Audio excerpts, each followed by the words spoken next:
Hello everyone, my name is Uthris and welcome back to Space Engineers, where we are looking at a workshop build. So I haven't really looked at any workshop builds just yet, at least on my channel.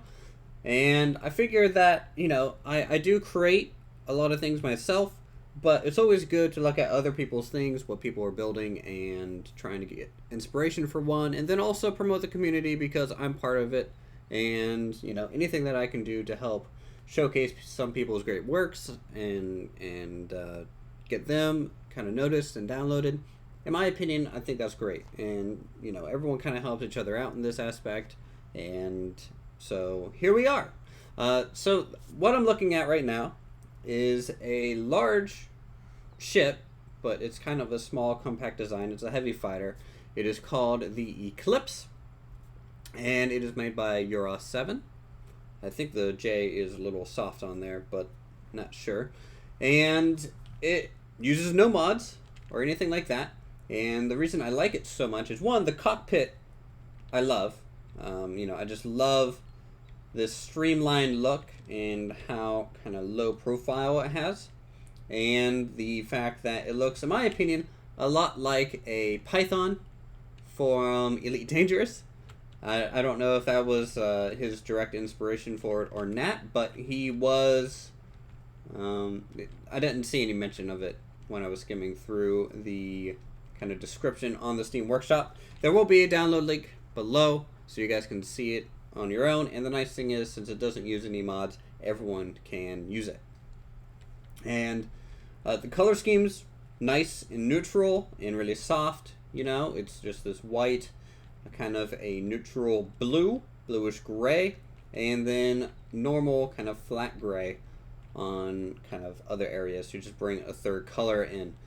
And if you look around, the way the engines are incorporated into like the hull and the weapon systems, especially the back. The back reminds me a lot of, say, StarMade, how people do engines in StarMade, and I'm really happy to see someone using this kind of design. And so it's just really cool. It's the landing gear, little off, it feels, just because it sits at an angle. They're not quite the same height as the front end, so it sits a little odd in my opinion, but it's such a minor thing. And the fact that the landing gear don't go up and down, those are just really probably the only negatives I could think of. But everything else is just wonderful looking. It has plenty of missiles, as you can see. It's using these rapid fire pods.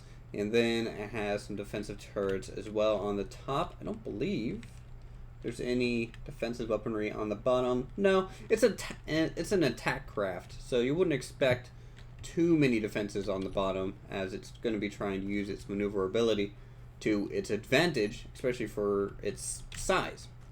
So we go ahead and walk up inside, and everything has this kind of soft blue lighting. Got a nice full airlock in here. And a vent for oxygen, of course. It does work. This ship is sealed, so you can fly it in space. You get your med bay for respawning, some access points to the other kind of maintenance areas, you could say. Some type of cockpit here in case you want to fly it from this angle or anything like that. This door to the left as soon as you walk in. This goes to engineering, it seems. So when you walk in, you have looks like some type of cryopod here. We have the gravity generators and cargo containers, conveyor linkage. You get your fuel for hydrogen and the jump drive, and then of course our little nuclear reactors, which I believe are all piped up to the other systems, so you can use that as an access point for sure. Alright, so if we head back out this way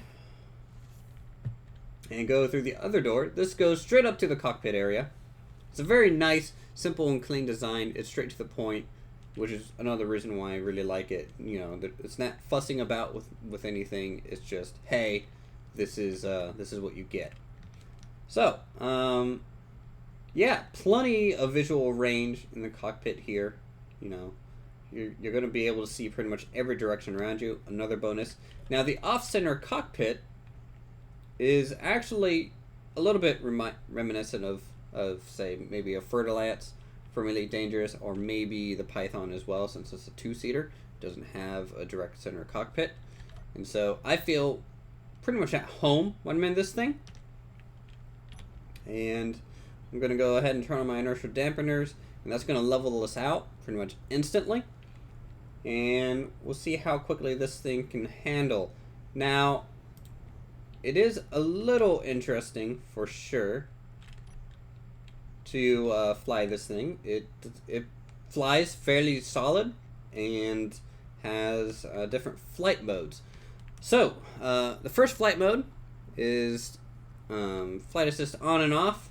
As you can see, I have it off right now, and it is kind of hard to use. It locks the course is what it does. So it's going to stay level. I'm trying to turn right now and trying to do a lot of managing, but it is not responding in a normal way. It's staying this height, it's hovering, and just maintaining kind of a straight line. So if I press 1 again, I'm back into control. Really cool feature. I don't know how anyone does this kind of stuff, but I'm really jealous of some builds like this. Number 2 is Glide, flight assist mode. Locks the course, maintains forward speed. It's basically kind of the same, but just drifty. So it's basically like this. So we're drifting slowly, but maintaining velocity in a way, which is very interesting when you're flying on a planet.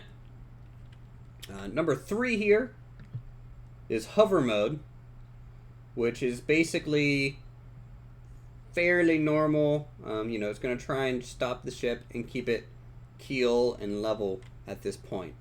Another cool feature to have. Of course, we got our rocket pods. Quite the devastating vehicle. Wow, the sound delay is so cool on that.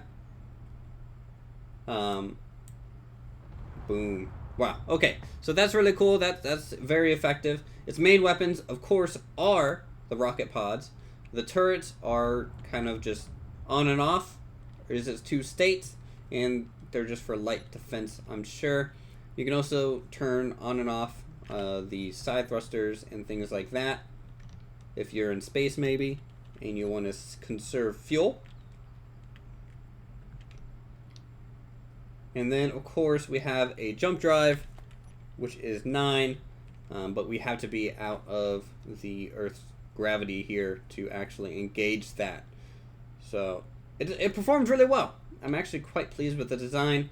You know, I loaded up our kind of Planet Base series map here, and I'm going to park the Eagle by it just to maybe compare size a little bit. Because the Eagle, you know, is also from Elite, and since this does look like a Python / Fertilance, I think it would be pretty cool to see them next to each other, as they are from the same universe. Though, I believe since the Eagle is made out of small blocks, it's going to be relatively large when you compare these two side by side. So we'll go ahead and fly over to our outpost.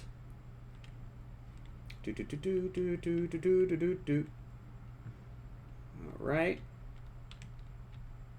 And come on. Stop. It is a large ship, so, you know, it is going to be a little hard to stop on a dime. But that's okay, because, you know, you can always rotate the ship around a little bit, kind of get the angle that you want for the most effective stop. Which is, of course, just bowling a 180 in this case because of the overall size. You can see how big it is compared to, say, the Rover right there. I'm going to go ahead and just turn off the inertial dampeners. That way we just come to a nice settle. We'll hop out here.